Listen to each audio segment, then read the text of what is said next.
What is going on, everybody? It's your boy Gsluke here with a round one prize picks preview for the RSM Classic. Going to break down the golf course, or should say golf courses here for the RSM Classic, a weather report, what to expect from the venue here Thursday, and then at the end, go through the prize picks board and pick out our top three props here for the first round. So starting with the golf course, or like I said, golf courses for this week, you have the Seaside and the Plantation course. A majority of the props on the board are going to be for Seaside, but a player, is going to be marked as either an SS, which would be for the Seaside course, or a PL or PN, whatever it ends up being for the Plantation course. That's going to be the side course this week. And so if you're looking for shots gained metrics, if you want to use Shot Tracker to track your players, you're going to have to stick to the Seaside course, as that's where they have the lasers. On the Plantation, it's going to be like we were at Port Royal, the Bermuda Championship, Mayakoba Championship, where they didn't have the shot link data. They typically don't travel very far with it. So that's not the case here, right? We're up there in Georgia, so they would typically have the lasers, but they only have one set of them. So let's focus on the Seaside. Again, a majority of the props are going to be on the Seaside side, and that's also where we have the data from, right? So if we're going to look at the golf course, we want to have data to go off of, and for the Plantation, it's pretty hard to come by. So for the Seaside, it played a stroke under par last year. That was despite some nasty weather on Saturday and a little bit there on Friday, but still a relatively easy golf course, and this is a par 70. So you only have, I believe it's 2 par 5s on property. You have 4 par 3s, your typical allotment of par 4s. So, not a bunch of gimme birdie looks. But on top of that, you're still dealing with an easy course, because even though you don't have gimme par 5s, it's only a 7,000-yard golf course. And in fact, when you count for the dog legs, it plays closer to 6,800 yards. So that has a lot to do with it. I mean, your driving accuracy is relatively high. You have large landing areas that are 42 yards wide. Your greens and regulation percentage is much higher than usual too, at just over 75%, which equates to right around 13.5 greens in regulation. So, typically we see boards that are priced at like 11.5, 12 greens in regulation. That's why we have such a sizable gap between what we have projected for this week and what we might see for most rounds on tour. So if you look at the correlations over here, typically I don't look at this too much, but you can see that putting is more important than usual. Your approach play is actually a little bit less important than usual at this golf course. And everything else is right about tour average. And that really checks out both from the stat perspective, as you see here, and the eye test. It's a short golf course. Typically at these courses, ball striking is a lot easier to come by. So it's more about who's actually taking advantage of their birdie looks than setting them up to begin with. I mean, 75% greens of regulation, that's just the average, right? You're going to have players that far exceed that sort of rate, that are hitting closer to 15, 16 greens of regulation per round. Then it just all becomes about who's making their putts, right? That's how you separate yourself from the rest of the field. That's the sort of golf course that we're dealing with this week. In terms of your weather, if we go over here to the super forecast, bring it up for Thursday, which is a little bit more accurate than your regular forecast. Early in the morning, it's a little bit nasty.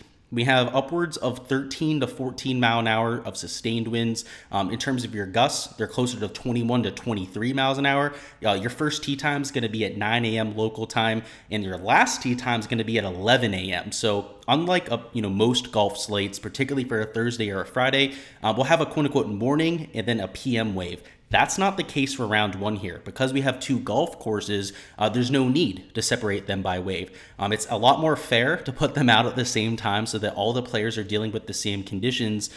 So, regardless of your quote-unquote wave here, you're going to get hit by some of this weather. So what I'm trying to do for round one, if I'm taking a supportive stance with the player, is try and make sure that they're towards the latter half of tee times, whether it's like a 10:30 tee time, something like a 10:50 tee time for some of the guys that are teeing off towards the latter half of the day. I mean, it's starting with lower wind gusts. You can see there's like 21 to 17 miles an hour, and then it falls off relatively quickly, right? By 1 p.m., it's a lot more manageable than it was there at 9 to 10 a.m. So players that are, only in the nasty stuff for, let's say, like a half an hour to an hour, I think might see a slight, and again, it's just a slight advantage over the rest of the field. But it's something that we could take advantage of because so many players on the board are in the latter half of tee times. So we go over to the prize picks. We're going to go through this category by category. So first up, we've got birdies or better, where I think it's relatively fair. I think that the guys at 4.5 birdies are guys that I'd have at 4.5 birdies. And then the guys at the bottom of the board at 4 birdies fit the mark as well, right? They're just lower quality players. Kuchar's a little bit more consistent. I still like him there at 4 birdies though. But the rest of these guys, like a Sink, Batia, Martin, Sepp Straka, I projected them for pretty much right at 4 birdies. So if you're going to pick your spots where birdies are better, I think you have to do it wisely because you got to get to 5 to hit for these guys at 4.5. And 4 birdies, which is still a much better than average round around this track, is going to be a loss here. So the guy that I'm taking for birdies or better is going to be Seamus Power. He's at the top of the board. When you compare him on the other categories, right, he's at 67.5 strokes as opposed to 68 like a lot of the other players. You go to greens and regulation, he's at 14 greens. For fairways hit, he's not an elite tier guy, but he's still at 10 fairways hit. So he's towards the top of the board of every single category, except for birdies or better, where he's tied for a lot of the other players. So if you're looking for an informed player, he's going to check that box. You know, meant to mention that he had a win a few weeks ago, a couple top 25 finishes over the last month. So if you're looking for somebody that's hot, coming in with a lot of momentum, he's going to check that box. He's got a 10:30 tee time, so going off a little bit later in the day. And when you take a look at his iron play over the last month, you know, when he's been in this hot stretch of golf,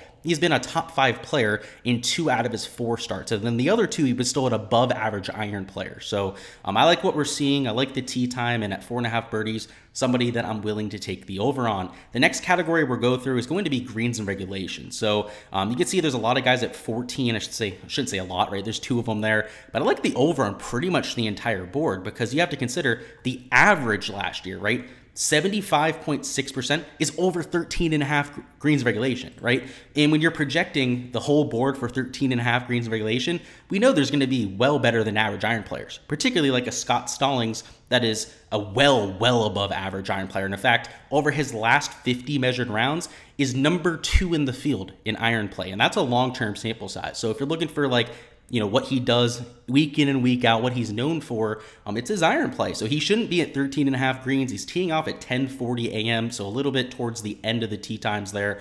Absolutely love him, but pretty much the rest of the board too, especially the guys going off a little bit later, you could consider for overs here as well. But, you know, much like, you know, every slate that we cover here, I can't give you guys every prop that I'm on because they are on my Patreon page, right? The guys that are paying, supporting my channel are going to get access to all of those props. But you could use that same sort of idea there for the rest of the board, right? Try and target some of the better iron players that are teeing off later on, or just check out the Patreon page, right? There's a link in the description of the video to check that out. It's $10 a month. You get access to all of my golf data, so not just what I'm doing for prize picks, but also for Draftkings. I do NFL stuff on there too. A lot that you want to check out. But outside of that, let's move on to the next board where I'm taking birdies or better. I'm taking the over on Davis Riley against Nate Lashley, which, you guys know me, right? If you've been watching these videos, I'm not a big matchup guy. I think they're traps.